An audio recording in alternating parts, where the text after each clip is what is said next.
Dongeng dalam bahasa Indonesia dengan judul Asal Mula Air Laut Asli.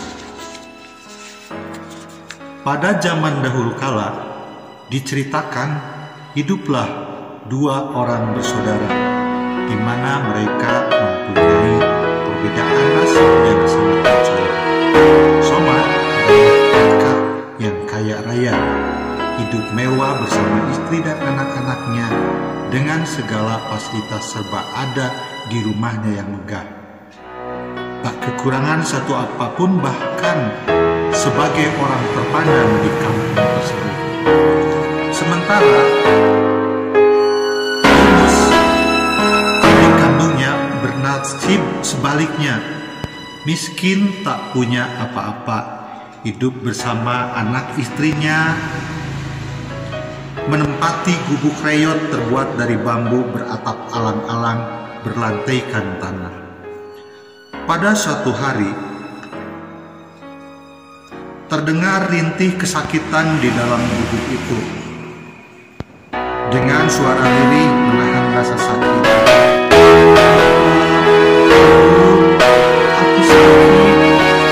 Aku sakit. Ternyata dia adalah Tini,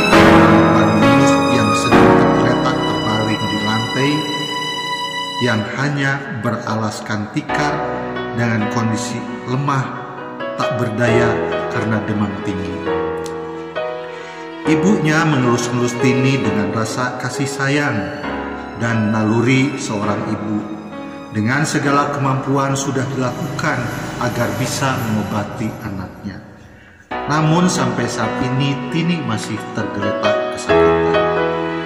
Sementara Yunus yang kebingungan harus berbuat apa.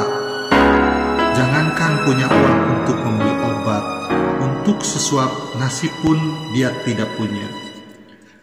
Akhirnya putar otak berpikir untuk memberikan kepada Somad, kakak kandungnya yang kaya. Singkat cerita, Somad pergi ke rumah kakaknya. Sesampai bertemu dengan kakaknya, Somad menceritakan kondisi Tini anaknya yang sedang sakit parah demam tinggi. Kemudian menyampaikan niatnya meminjam uang untuk membeli obat pada kakaknya. Kakak,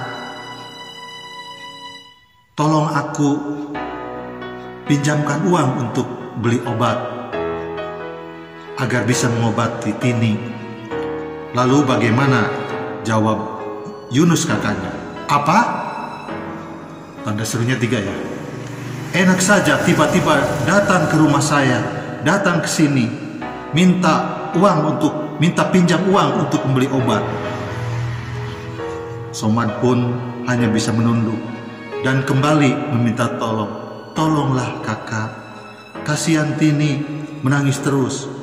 Aku tak peduli, pergi. Kamu pergi tinggalkan rumahku, aku tidak akan menolongmu. Begitu jawab Yunus sambil mendorong Somad keluar dari rumahnya. Akhirnya dengan rasa sedih, Somad pun meninggalkan rumah kakaknya. Di dalam perjalanan, Somad masih terus berpikir bagaimana untuk bisa mendapatkan uang agar bisa membeli obat untuk menyembuhkan anaknya. Dan pada saat dia sedang berjalan lemah, sedih, tiba-tiba melihat seorang nenek-nenek sedang tertatih-tatih ingin mengangkat kayu bakar, satu ikat kayu bakar yang sangat berat. Nek, udah nek, jangan diangkat, nanti biar saya yang tolong. Begitu kata Somad pada nenek itu. Oh iya, siapa kamu? Saya Somad nek, gak apa-apa, saya tolong. Akhirnya kayu bakar yang akan digendong sama nenek itu diangkatlah sama Somad. Mari nek, nenek pulangnya kemana? Biar saya yang antarin. Somad pun mengantar nenek-nenek itu sampai dengan ke rumahnya. Nah, setelah tiba di rumahnya, Lalu nenek itu kembali bertanya kepada Somad, "Nak, kelihatannya kamu sedang dalam kesedihan. Ada apa sebenarnya, Nak? Coba ceritakan sama nenek." Begitulah kata si nenek.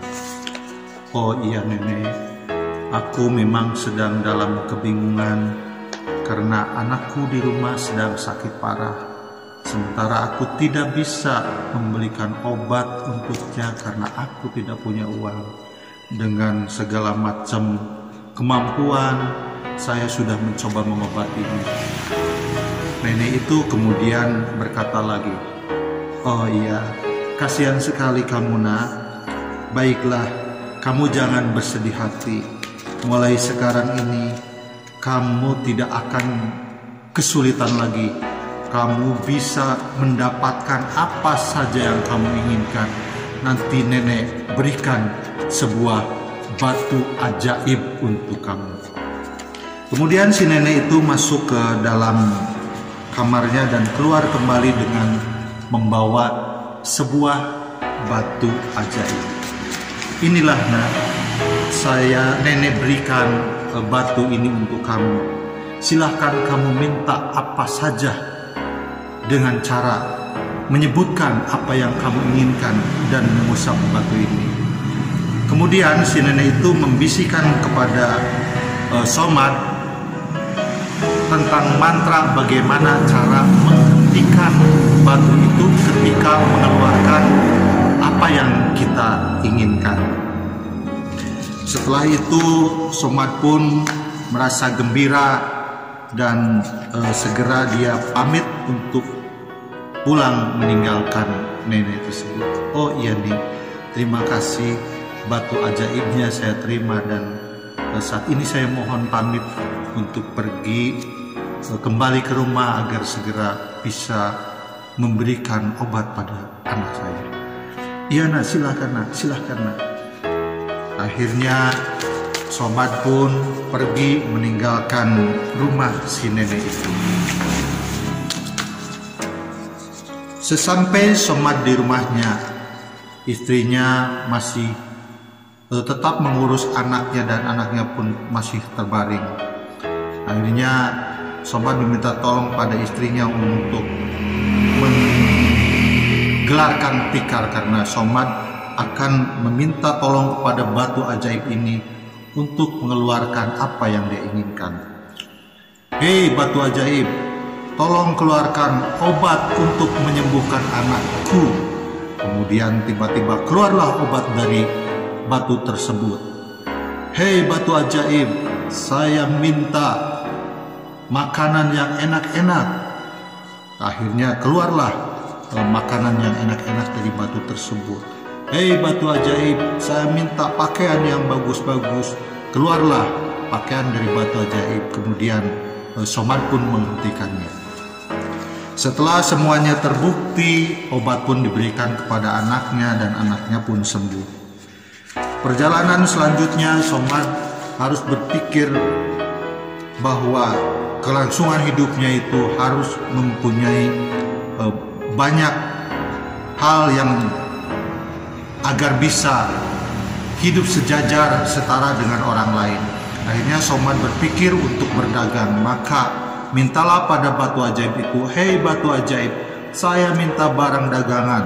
Akhirnya Somad minta beras, keluar beras, minta tepung terigu, keluar tepung terigu, minta segala macam barang dagangan sampai numpuk. Akhirnya dia mempunyai barang dagangan yang untuk dijual. Somad pun tidak berlama-lama akhirnya menjual barang-barang tersebut di pasar dan manis dagangan tersebut sehingga Somad dan keluarga akhirnya berubah menjadi kaya raya. Dia membangun rumah, dia membangun toko, dia membeli segala macam kebutuhan. Nah, kabar tersebut terdengar oleh kakaknya yang kaya raya tersebut tadi. Kakaknya pun iri. Kenapa ini si Somad? Kemarin-kemarin ini dia datang ke tempat saya minta pinjam uang. Tiba-tiba sekarang malah kaya raya. Ada apa dia? Ini nggak beres ini.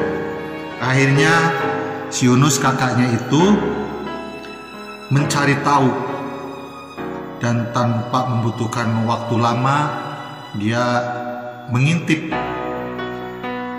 kegiatan Somad adiknya itu. Dan akhirnya Yunus tahu bahwa Somad itu memiliki batu ajaib yang bisa mengeluarkan apa saja keinginannya. Setelah mengetahui hal tersebut, maka timbullah tekad bahwa dia akan mencuri batu ajaib tersebut. Singkat cerita, pada saat itu malam hari seusai hujan lebat, Yunus menyelinap ke rumah Somad, dan tidak membutuhkan waktu lama juga dia berhasil mencuri batu ajaib miliknya Somad yang diberikan oleh nenek-nenek tadi. Yunus berlari pulang ke rumahnya dan segera mengemas barang-barang yang ada di rumahnya, segera mengajak anak istrinya untuk meninggalkan rumahnya, dan dia ingin pergi ke tempat lain. Somad tidak tahu bahwa batu ajaibnya itu ada yang mencuri. Yunus kakaknya bersama keluarganya pergi ke pantai untuk naik perahu dan untuk berpindah ke tempat lain. Setelah di dalam perahu dan perahu itu berjalan mengarungi lautan, di perjalanan dia ingin mencoba batu ajaib itu karena dalam benak pikirannya bahwa garam pada saat itu harganya sangat tinggi sekali, maka dia berpikir akan meminta garam untuk nanti dijual agar dia bisa menjadi kaya raya. Hei batu ajaib, saya minta garam. Akhirnya batu ajaib pun bekerja dan mengeluarkan garam di perahu tersebut. Garam itu keluar terus dari batu ajaib hingga perahunya itu sudah penuh. Sementara Yunus kebingungan karena dia tidak tahu mantra bagaimana cara menghentikan batu tersebut agar tidak mengeluarkan garam lagi. Dan garam pun semakin menumpuk melebihi kapasitas daripada kapal atau perahu tersebut. Dan akhirnya perahu pun tenggelam bersama seluruh pengisinya, termasuk Yunus dan keluarganya tenggelam bersama perahu tersebut. Maka dari itu, karena batu ajaib yang mengeluarkan garam tidak dapat dihentikan, sehingga terus dan terus saja membuat air laut menjadi asin sampai sekarang. Begitulah teman-teman cerita atau dongeng mitos tentang asal mula air laut itu asin. Terima kasih.